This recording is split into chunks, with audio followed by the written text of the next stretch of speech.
Hey, all of you Outpost fans, welcome back to the Outpost After Show here on AfterBuzz TV. Tonight, we are breaking down Season 2, Episode 2, This One Strange Town. And let me tell you guys, things do get strange. New egos are introduced, Gwen plays matchmaker, and we get some awesome black blood history revealed. Don't you go getting lost in a portal, because we have a lot to talk about. You're tuned in to AfterBuzz TV, the ESPN of TV talk. Now, let the buzz begin.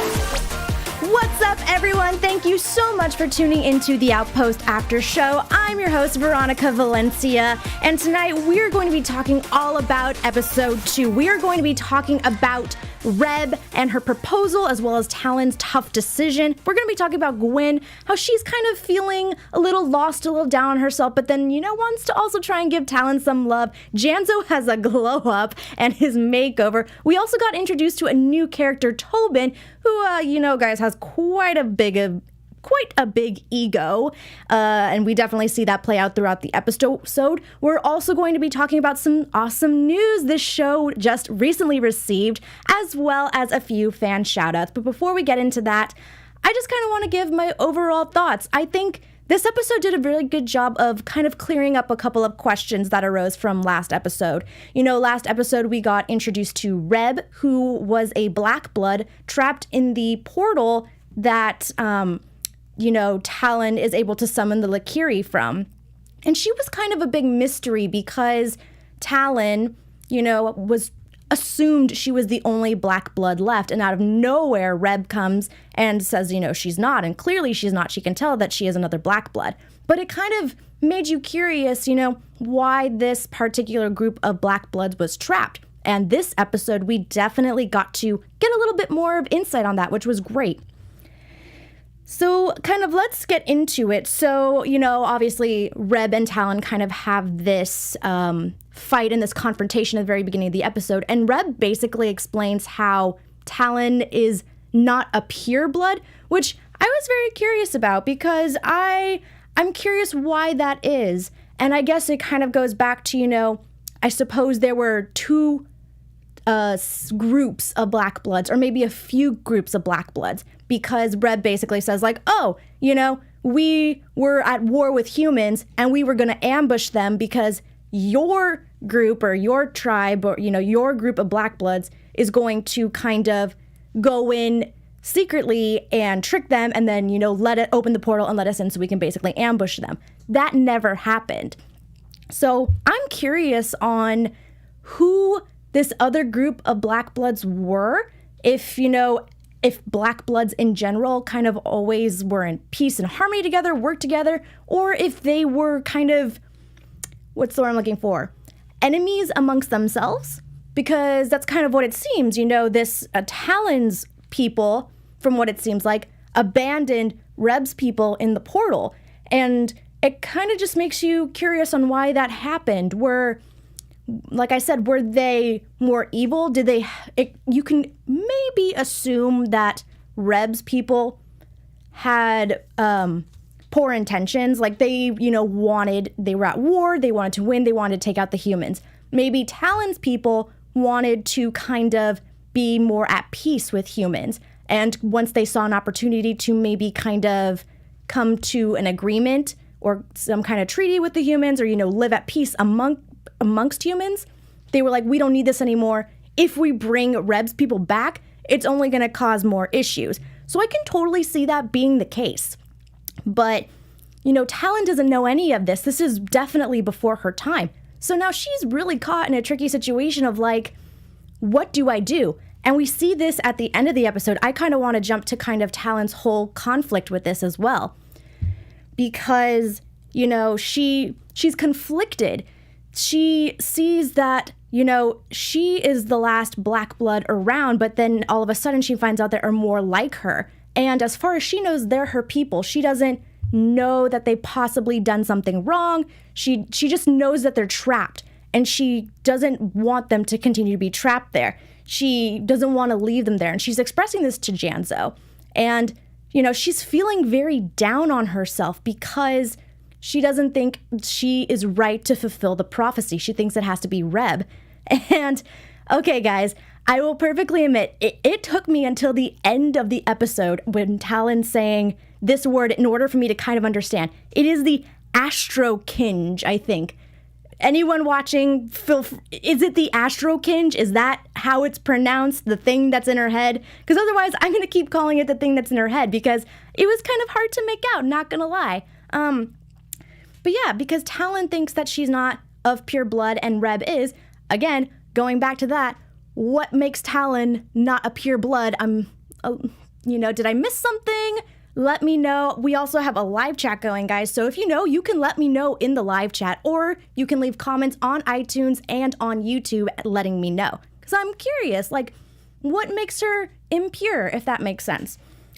So, Talon is very conflicted. She doesn't know what to do. She wants to help Gwen, but she also wants to help her people because, it's been a long time since Talon has really felt probably included anywhere. She found a good group of friends at the Outpost that support her and will fight for her. And then she's also found, people that she's actually connected to by blood in a sense, So she wants to please everybody. She wants to help everybody. She wants to do what's best for her as well as for everybody involved. And that may be giving Rebb the astrokinge. Again, I hope I am saying that correctly. So, yeah, Talon is feeling very conflicted, and I hope that whatever her decision is, she will be able to live with it. Because, it is a very big decision. And that's another thing, too, is that if she does give Rebb the thing that's in her head, she's trusting Rebb a lot because Rebb might come back with not so great intentions. She, as well as the other blackbloods that are still trapped in the portal, may still want revenge on the humans. And Janzo brings that up. He's like, they're gonna slay us. So what's that gonna do? So it's definitely weighing a lot on Talon's shoulders, and she has a lot to think about. But of course, knowing her, she's going to come up with some kind of plan to, maybe get more confidence that she can be the one to fulfill the prophecy. Who knows? But like I said, knowing Talon, she's definitely going to come up with some kind of plan because, yeah, Rebb might be coming back and she might, want to continue the war that she was supposed to fulfill all those years ago. So that kind of covers, Talon. Talon had a big moment this episode with just kind of this big reveal of her history, Rebb's history, kind of this conflict with the present and the past. But Gwen also had a lot of screen time this episode because she's kind of facing a similar problem. She's kind of facing a similar problem in the sense of feeling conflicted. Because when we're introduced to her this episode, she's out getting drunk in a bar. And, she's probably just... We know that Gwen has been struggling a bit trying to feel like the ruler and the queen that she knows she is because she's never been put in this role, and now out of nowhere she has to go into this role and kind of just hope that people will follow her. And this episode was also showing that she was very conflicted and having a tough time with that because all of the people that she would want as allies to go against the Prime Order basically told her, hey, we don't want to follow you. And that's a lot to take in because now Gwen has to come up with some kind of plan to be ready for when they attack, and she has nothing. And she even asks Talon, she even says to Talon, I may not even have my demon army, so what am I supposed to do? So she's definitely having a tough time with that, and we all completely understand, it's a hard role to be put into right off the bat. And that's basically what happened with her. She had to be royal because her father had died in last season. And so she had to essentially just be put in this role. And so it was very, very difficult for her. And, she even says, I'm failing at a job. And what even makes it tough, guys, is that while I don't believe he's dead, and we'll get to that with the last scene of this episode, she's also mourning the death of Garrett because she believes that Garrett is dead. So everything's just kind of coming down on Gwen this episode. And she's really having, she's finding ways to kind of deal with it. But of course, I really like to see Talon and Janzo be there for Gwen. And, they all kind of found ways to support each other this episode. I'll get into Talon and Gwen a little later about how they really supported each other this episode, which I thought was really nice. It was really nice to see.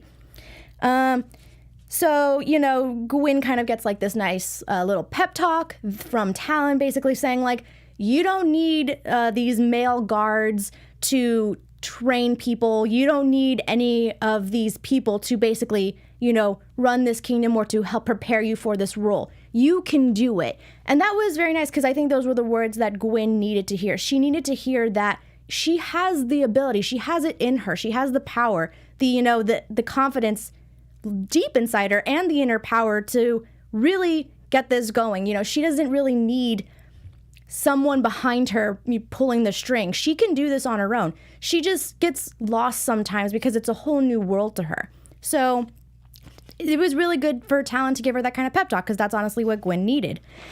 And also, speaking of Gwen, we also get a good look at Naya this episode, which how many of you guys can't really look at Naya the same way again? Because we know what happened last season. She is the traitor that let Dredd go. And it's kind of really odd to see, Gwen is asking Naya to her face like, oh, we need to find the traitor. All of the guards said that they were at their posts. So we need to find who this traitor is. And Naya's just like, yeah, we need to find this traitor. And it's you. So I'm curious, guys. Let me know in the chat. Let me know in the comment section. How long do we think Gwen will go before she starts suspecting Naya? Because it's going to get to a point where everyone, like she said, everyone has been accounted for. And maybe she'll find motive. And maybe she'll find Naya's motive and as to why she let Dredd go. Because that could also lead to some extra tension and anger with Gwen because, again, in her mind, Garrett is dead. So by Naya letting Dredd go, Dredd kills Garrett. And that's an extra thing that Gwen is now very angry about with Naya. It's not just like, oh, you let go one of my enemies. You also let go an enemy who killed my, love.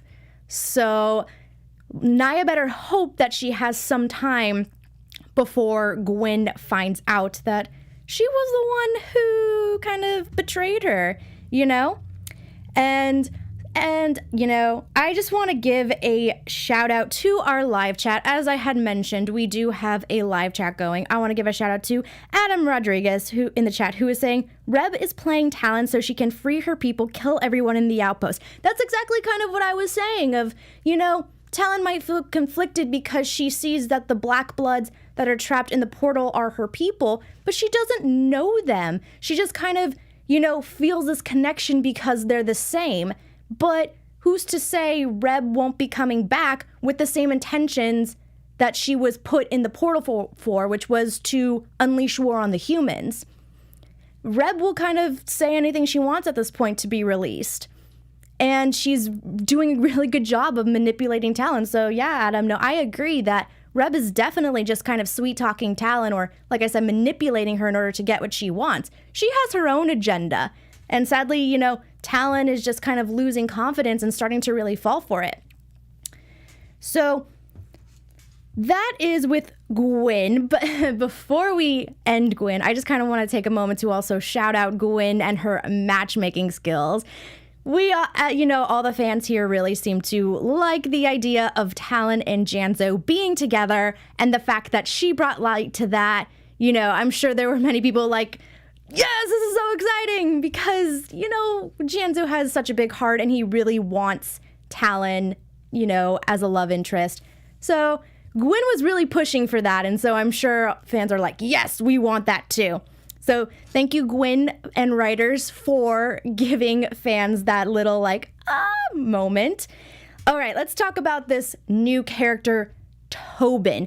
But before we talk about Tobin, guys, I just want to take a moment to let you know that, we are getting introduced to new characters. There are so much story being expressed here. But did you know that there's also a lot of stories shared at AfterBuzz because we have a lot of channels dedicated to other types of TV shows. We have superheroes, we have dramas, we have sci-fi, fantasy, we have comedies, we have reality TV. There's so much for you to watch here at AfterBuzz TV. So I'm asking you that you please go to AfterBuzz TV on YouTube, like and subscribe to our channels, and so that way, if you subscribe, you will get an automatic notification that something new has been uploaded. You can also catch us on Apple Podcasts, download us there, listen to us on a car ride, because car rides can be very long. Give us a 5-star rating because 1 through 4 don't work.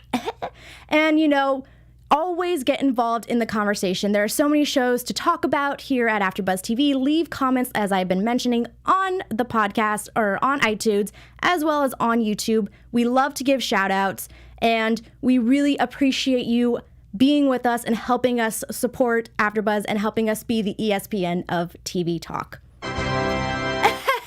Thank you. We love that. Yes. All right, now let's talk about Tobin. My gosh, guys. Whoa. This guy is, he's going to get a lot of eye rolls. His ego is just too much. And I'm sure he's definitely, going to be the antagonist this season. Not necessarily the villain, but he's definitely going to be an antagonist. He comes in, asks for Gwen's hand, and, is basically saying, all I want from you is a legacy, is a child. Gwen is not having it. She shuts him down. She's like, I don't need your allegiance. Gwen does not have time to deal with people like this, guys with egos like his. So she just shuts him down. And then love at first sight, deer in headlights, Tobin sees Talon and his attention immediately goes to Talon. And the exact same thing, he's really trying to cozy up to her, and it's no girl is falling for this dude. He thinks he has a charm, but it really just doesn't work. It's really failing, and honestly, it's really funny to watch, actually, because, like I said, Gwen and Talon, and later on Nia, they all shut him down. No one is interested. And so, speaking of Nia, he does something very inappropriate. I am so happy that everyone stepped in that moment, because that was not cool. Very happy that Janzo stepped in and, did what he could. Very happy Talon took care of business. She's strong. She can fight. She's like, we're not taking this right now. Whoever this guy is, we don't need this kind of attitude in the Outpost right now. So good for you, Talon, for taking care of business. Now, quickly, we get a little bit of backstory with the Mistress. We learn that her name is Eleanor.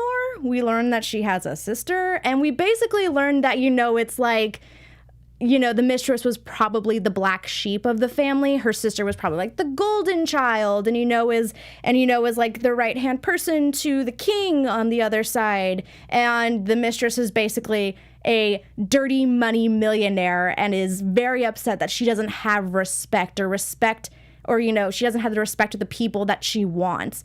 So you can tell she's really fighting for respect. She's not seen in the same light as her sister. So you can tell there's some tension there. And we're definitely going to be seeing some more tension between those two throughout the season. I can tell you that. I get the feeling. Adam in the chat, is saying, Tobin is playing both sides so he and his kingdom will survive whoever wins the war. I didn't think about that. Could definitely be. I mean, that could definitely be the case. I just think his ego really stood out to me this episode. So we'll see how playing both sides works for him if everyone's just kind of shutting him down. So let's move on to Talon and Gwyn real quick. I really liked seeing these two have always kind of had an off-again, on-again friendship, especially because they were in some kind of weird love triangle with Garrett. But both of these women were feeling down on themselves. They were feeling conflicted this episode. Gwen with the alliances, as well as running the kingdom, running the Outpost and being a royal. And, Talon, everything I had mentioned, feeling conflict with Rebb and the blackbloods. And I really just kind of liked how these girls were, trying to give themselves some support. It was really nice to see. And let's talk about Janzou's makeover now. It was funny. I'll be perfectly honest. It was very comical to kind of watch Nia try and, give Janzo this glow up. But at the same time, it's kind of that same old storyline of like, people love you the way that you are. You don't need to change. And that's kind of basically what Gwen had assigned Naya to do, was to change Janzo so that Talon could have some love. And I appreciate the effort of Gwen, thinking, Talon deserves some love in her life. She mentioned like all the men in her life have either died or betrayed her. So it would be nice, I guess, for Talon to kind of have some kind of male companionship in Gwen's eyes. But, Talon and Janzo have been doing just fine. And I think there's an inner confidence in Janzo that he already has. He doesn't necessarily need to have like the, nice outfit or like the nice hair. There's a confidence that Talon already respects, and that's kind of solidified their friendship. But it was very comical to kind of watch Naya helping Janzo with this makeover, for sure. And so in our very last scene of this episode, we see the marshal going to try and find Garrett's body. And last week, I said that there is no way Garrett is dead because, first of all, as I had already mentioned, he's a big character. There's no way he's getting killed in the first episode. Also, there's so much that the Prime Order can use him for. Insight, any type of knowledge, So I think that he was definitely injured, but he's definitely alive. And I mean, Marshall goes there and he finds dead guards, but he doesn't find Garrett specifically. And that was also a touching moment of kind of seeing the paternal love. I had mentioned last week, Marshall and Garrett had this very conflicted relationship, but seeing the paternal love come out with the Marshal and, kind of realizing that his son might still be alive, it was touching to see. It really was. And so, hopefully in the next episode, we'll find a little bit more about what Garrett is. Maybe at the end of next episode, there'll be a little tease of Garrett and exactly where he is and maybe what his storyline will be this season. But that's a prediction, and I'm going to save that for our predictions. But right now, I'm going to go into some news about the Outpost, guys. AfterBuzz TV News. So if any of you Outpost fans have been following the show on Twitter or social media or following any of the actors, you will know that the show got nominated for a Saturn Awards. Can we get a round of applause up in here? Yeah? Yes? No? Just me? Okay. Usually we have like a round of applause sound effect, but I'll just clap for you guys. There we go! And I had a picture up here. Look at some of these categories, guys. So they were nominated for Best Fantasy Television Series. And they are up against fantasy shows like American Gods, Charmed, Game of Thrones, which everyone knows Game of Thrones is huge, The Good Place, The Good Witch, The Magicians, and Outlander. I'm sure, huge congrats to everyone involved. I'm sure you're super excited because to be in a category with these titles, it must truly be an honor and super exciting. So huge congrats. This is really awesome. Good for you guys. A lot of hard work, and you can see it definitely paying off with this. So congratulations to everybody involved. And now I kind of want to go into some of our special segments and give some special fan shout outs. And I just want to give a shout out to everyone who has been commenting on the Apple Podcasts as well as YouTube. I want to give a special shout out to Stephanie Faye Page, Marcos577, Randy Femright, Daryl Lay, and Adam Rodriguez. Thank you again, everybody, for tuning in. We really appreciate it, and we love to see you coming back and really, discussing with us in our live chat, in our comments, on social media. It's so awesome. And this episode specifically, we got to see a lot of strong women, guys. We got to see a lot of Gwen and how she's handling her new journey, as well as Talon, quite literally, trying to go on her journey as well, but then also physically taking down Tobin, which again was very nice to see. So we've seen quite a few tough women this episode, and so I just kind of want to take a look at some other really strong female-led shows, because there are a lot of them and they are awesome, guys. So here's just like a quick top 3 female-led show. So we have Jane the Virgin. Very different, also on the CW though, but very different from, the fantasy series that is The Outpost. It's basically a comedy, it's a telenovela, so it's very dramatic, but it's all about, Jane and the Villanueva women, and just kind of how they guide themselves through day-to-day life. We also have Big Little Lies, which is, very popular right now, and all these 4 women, they're kind of going about their journeys as well, facing some very tough issues in this show for sure. But all of these women have each other's backs. They are really trying to support each other and really trying to help each other along the way. And finally, Orphan Black. If you guys have never seen Orphan Black, you really need to hop on at that.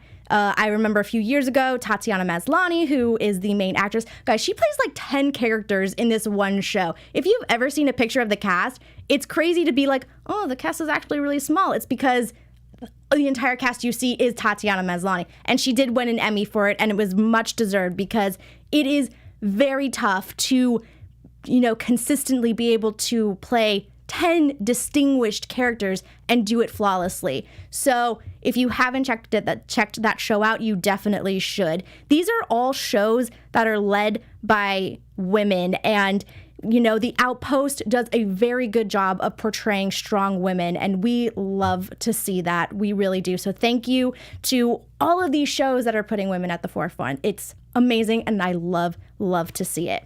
I love seeing it. I do love to see it, but love seeing it. All right, everybody, let's go into some predictions for next week's episode. And now, your AfterBuzz TV predictions. All right, I said it last week, I'll say it again. Garrett ain't dead. He's just not dead. I don't think Talon is going to give Rebb the, oh my gosh, where are my notes? The Astro Kinge. I don't think Talon is going to give it to her. I think Talon is going to kind of have this burst of inspiration where she can see that she really can, be the one to fulfill this prophecy. She can be the one to help her people, but as well as help those who have felt her, to help those who have helped her to feel included in this new world. So I think Talon is definitely not going to be, she's not going to give in to Rebb's manipulation, I'll say that. Gwen, I think, is also going to have a burst of inspiration. And I think, she is going to be able to secure some allies for the coming war. I'm very curious to see where the Mistress's relationship will go with her sister, kind of how that will play out throughout the season. Tobin, I don't know what's going to happen with him. I'm very curious to see how he's going to stick around, because it seems like no one in the Outpost is really about this guy. So I'm kind of curious about how he's going to kind of stick around and how his character will play out this season.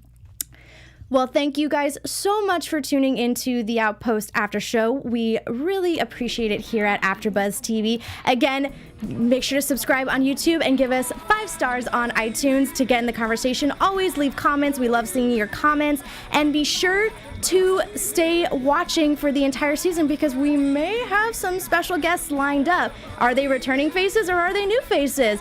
You'll just have to wait and see.